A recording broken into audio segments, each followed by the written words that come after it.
like there's a fine line of like great energy and like, hey, let's get the next play call in, and so I think he'll understand that. Healthy and can be on the field and be that guy for your team. Like, it's hard to have that sustained success. Like, look at all the playoff teams this year, all the teams that consistently make it every year. It's usually the foundational piece for a reason.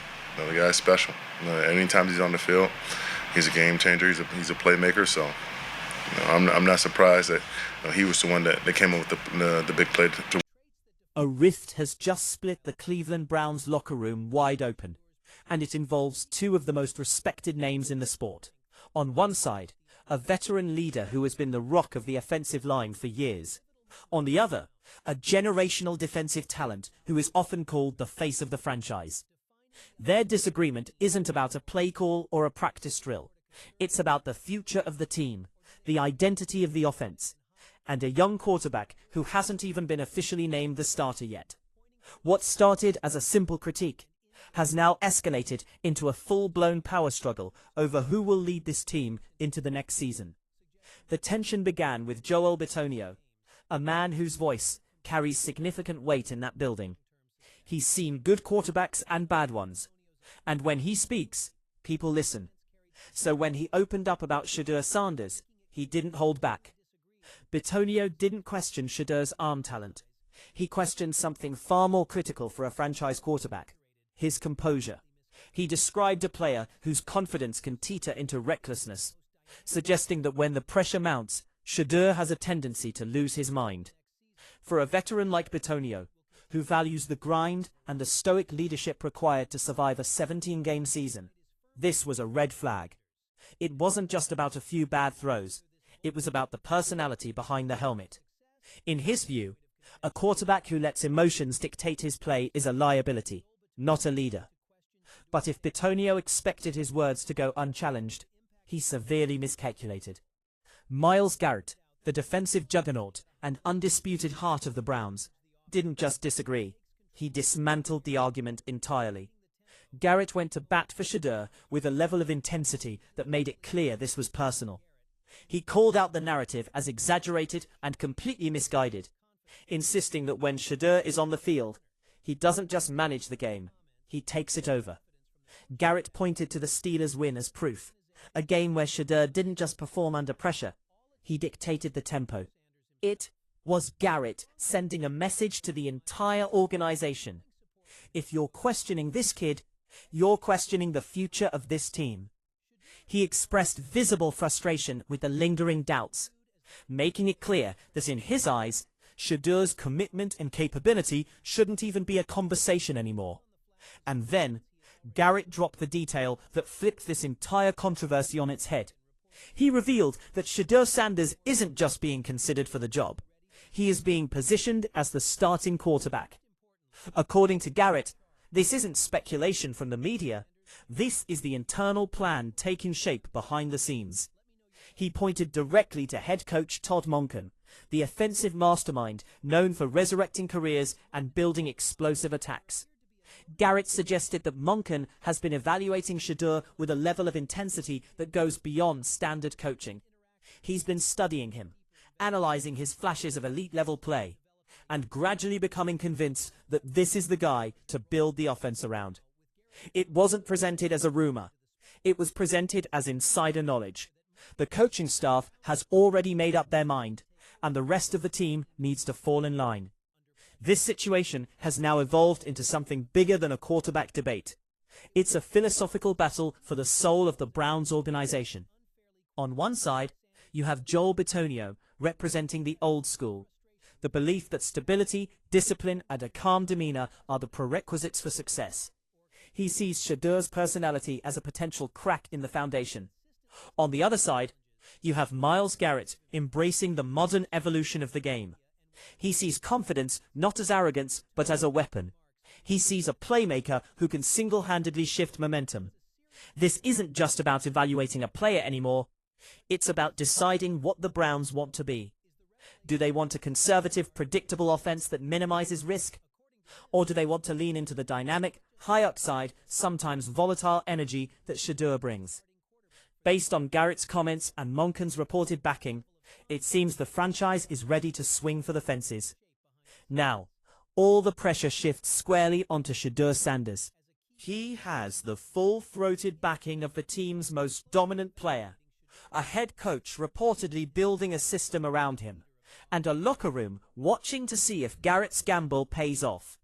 The expectations are no longer about development. They are about immediate results. If he delivers, he silences the traditionalists like Bitonio and validates the new direction. But if he stumbles under the weight of this internal endorsement, the doubts will only grow louder. This is the moment that defines franchises. Whether Monken's scheme and Garrett's leadership can elevate a young quarterback into a star, or whether Bitonio's warnings prove to be a prophecy.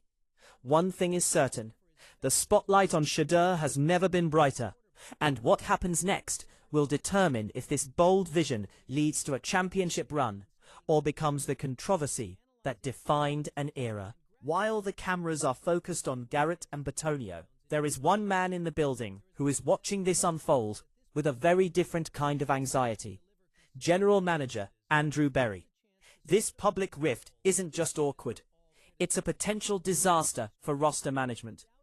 Berry is the one who has to balance the books, manage egos, and ensure that a locker room divided doesn't become a franchise that crumbles.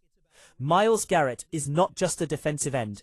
He is the highest paid non-quarterback in the league and the face of the franchise. Joel Bitonio is a perennial All-Pro and the anchor of the offensive line. If these two are at odds over the direction of the team, Berry is caught in the middle of a tug-of-war that could dictate free agency, draft strategy, and ultimately his own job security. The rumor circulating among league insiders is that Berry never wanted this debate to go public. He preferred to let the quarterback competition play out quietly behind closed doors. But now, with Garrett publicly anointing Shedeur as the starter, and Bitonio publicly questioning his leadership, the GM has lost control of the narrative. Every move he makes from here on out will be scrutinized through the lens of this conflict. If he backs Garrett, he risks alienating the veteran locker room. If he sides with Bitonio, he undermines his own star defender. The only way out is for Shedeur to play so well that the argument becomes irrelevant. That is a dangerous gamble for a GM to make. Amid all the shouting from veterans and the speculation from analysts, one person has remained conspicuously quiet: Shedeur Sanders himself. He hasn't fired back at Bitonio. He hasn't thanked Garrett for the public support. He hasn't gone on a podcast to defend his style of play. And that silence is actually the most powerful move he could make. In a league where young quarterbacks are often pressured to prove they have the alpha mentality, Shedeur is taking a different approach. He is letting the grown men fight it out while he stays in the facility, puts in the work, and lets his performance do the talking. But internally, those close to the situation say Shedeur is well aware of the stakes. He knows that Bitonio's critique wasn't just about his play, it was about his character. And he knows that Garrett's defense came with an implicit promise that he will deliver. The pressure of being backed by the most dominant defender in the league is immense. If Shedeur succeeds, Garrett looks like a genius and a leader. If he fails, Garrett looks like a loyal friend who made a bad bet, and Bitonio's words become prophetic. Shedeur's silence is buying him time, but it won't protect him when the lights come on and the games start counting. At that moment, all the narratives, the confidence, the composure, the questions about his leadership will be answered in real time. The public revelation that Todd Monken is backing Shedeur Sanders has sent shockwaves through the NFL. But what hasn't been fully explored is why. Monken is not a coach who hands out endorsements lightly. He has a reputation for being brutally honest with quarterbacks, and he has worked with some of the best in the game. So what does he see in Shedeur that has him reportedly willing to stake his offensive reputation on this kid? According to sources close to the coaching staff, Monken has become obsessed with Sanders' ability to process information at the line of scrimmage. In practice, Monken has reportedly been giving Shedeur increasingly complex defensive looks, and the young quarterback has been diagnosing them faster than anyone expected. It's not just the arm strength, it's the mental processing speed. Monken believes that in today's NFL, The quarterback who can diagnose a blitz and adjust the protection before the play clock hits zero is the one who wins. And in Shedeur, he sees a player who is years ahead of the typical rookie curve. This obsession runs so deep that Monken has allegedly been tweaking the playbook for months, installing concepts that play to Shedeur's strengths rather than forcing Shedeur to fit into a pre-existing system. That level of commitment from an offensive coordinator suggests that Garrett's comments weren't just hype. They were a confirmation of a decision that Monken made a long time ago. For all the excitement surrounding Myles Garrett's endorsement and Todd Monken's reported obsession, there is an uncomfortable question lingering in the background. What if Joel Bitonio is right? It's the question no one in the Browns organization wants to answer out loud, but it's the one that could define this entire era. Bitonio has been in the trenches for over a decade. He has protected Hall of Fame quarterbacks and watched young prospects crumble under the weight of expectations. His critique of Shedeur wasn't rooted in jealousy or old-school stubbornness. It was rooted in experience. He has seen talented quarterbacks who had all the arm strength in the world, but lacked the emotional discipline to handle a 4-game losing streak. He has seen confidence turn into recklessness when the pocket collapses and the game gets away. And he looked at Shedeur and saw red flags that he couldn't ignore. If Bitonio is right, this isn't just a failed experiment. It's a disaster that could set the franchise back years. A divided locker room, a GM who lost control, a defensive star who backed the wrong quarterback, and an offensive coordinator whose obsession becomes a punchline. The Browns have been here before. They have bet on the flashy quarterback with the big personality, and they have watched it implode. The fear among the skeptics is that this isn't a new chapter for the Browns. It's the same old story, with a new name on the jersey. And if that happens, the rift between Garrett and Bitonio won't be a footnote. It will be the moment that everyone points to as the beginning of the end. While the cameras follow Myles Garrett's fiery defense and Joel Bitonio's pointed critique, there is a third group in this conflict that hasn't been heard from: the rest of the locker room. The 50-plus other players who have to suit up next to these two alpha personalities and make this thing work. And according to whispers coming out of the facility, the silent majority is growing uneasy. These players don't care about the philosophical debate over traditional versus modern quarterbacks. They care about winning. They care about job security. And they care about whether the guy leading their offense can get them to the playoffs. The concern among some veterans is that this public spat has created an unnecessary distraction before a single game has been played. They see Garrett and Bitonio, two of the most respected players on the team, digging in on opposite sides of a debate that should have stayed in the meeting room. And they worry that if Shedeur struggles early, the fault lines will only deepen. There is also a quieter anxiety about the power dynamics at play. If Garrett has enough influence to effectively name the starting quarterback, what does that mean for accountability? If Shedeur makes mistakes, will anyone feel comfortable calling him out, knowing that the most dominant defender in the league is watching? This is the unseen danger of a rift like this. It's not just about two players disagreeing. It's about whether the locker room can function when the hierarchy becomes blurred. The silent majority is hoping Shedeur plays so well that none of this matters, but in the back of their minds, they are preparing for the alternative. This conflict in Cleveland isn't happening in a vacuum. The national media has already seized on this story, and they are framing it in a way that adds even more pressure to an already volatile situation.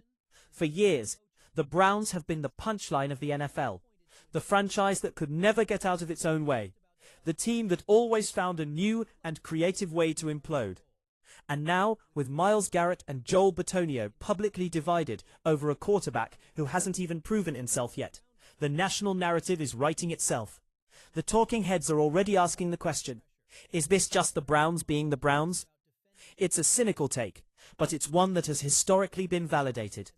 Every time Cleveland seems to be building something sustainable, an internal controversy emerges to tear it down. This time, it's a rift between the face of the defense and the anchor of the offensive line, over a quarterback with a famous last name and a polarizing personality. To the outside world, This looks like the same old dysfunction wrapped in new uniforms. The only way to silence that narrative is to win. Not just a few games, but to prove that this internal debate was actually a sign of passion, not dysfunction. To show that Garrett's defense of Shedeur was about leadership, not overreach. And to demonstrate that Bitonio's concerns were just a veteran doing his job, not a prophecy of failure.